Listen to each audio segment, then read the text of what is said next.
L'empathie des grands-mères pour leurs petits-enfants expliquée par la science et la découverte d'un dinosaure sans dents, voici le flash de la curiosité proposé par la rédaction de Ça m'intéresse. La différence entre l'homme des cavernes et nous, c'est le résultat de la science.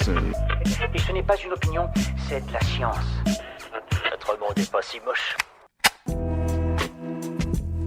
Une étude menée par une équipe de chercheurs de l'université d'Atlanta s'est penchée sur le fonctionnement du cerveau des grands-mères. Afin de mieux comprendre la connexion psychologique et émotionnelle qui existe entre elles et leurs petits-enfants, le cerveau de 50 grands-mères a été scruté par les scientifiques. Une imagerie cérébrale a notamment été effectuée au moment où celles-ci observaient des photos de leurs petits-enfants, de leurs enfants, de celles d'adultes et d'enfants inconnus. Les chercheurs ont découvert que les zones du cerveau associées à l'empathie émotionnelle s'activaient devant des photos de leurs petits-enfants. Au contraire, lorsque les grands-mères regardent des photos de leurs enfants adultes, c'est une autre zone du cerveau qui s'active, celle de l'empathie cognitive. Selon les chercheurs, cette différence démontre qu'elles essaient de comprendre leur enfant devenu adulte plutôt que de ressentir directement une émotion les concernant.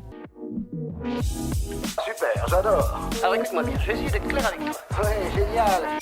C'est une nouvelle espèce de dinosaure très rare. Le musée national de Rio de Janeiro au Brésil a annoncé la découverte d'un petit dinosaure qui aurait vécu dans le sud du pays d'Amérique du Sud il y a 125 à 100 millions d'années. Baptisé Bertrasaura leopoldinae, celui-ci a été identifié à partir de fossiles retrouvés lors de fouilles organisées entre 2011 et 2014. À la différence de tous les théropodes connus jusqu'ici, celui-ci est sans dents. Selon les chercheurs, il est possible que ce théropode mesurant 1 mètre de long et 80 cm de haut ait eu un régime alimentaire différent que les autres dinosaures théropodes. Mais ce n'est pas parce qu'il n'avait pas de dents qu'il ne pouvait pas manger de viande selon les experts. Voilà, c'est tout pour aujourd'hui, on se retrouve bientôt pour un nouveau flash. En attendant, vous pouvez retrouver tous nos épisodes sur les plateformes de podcast Spotify, Deezer et Apple Podcasts.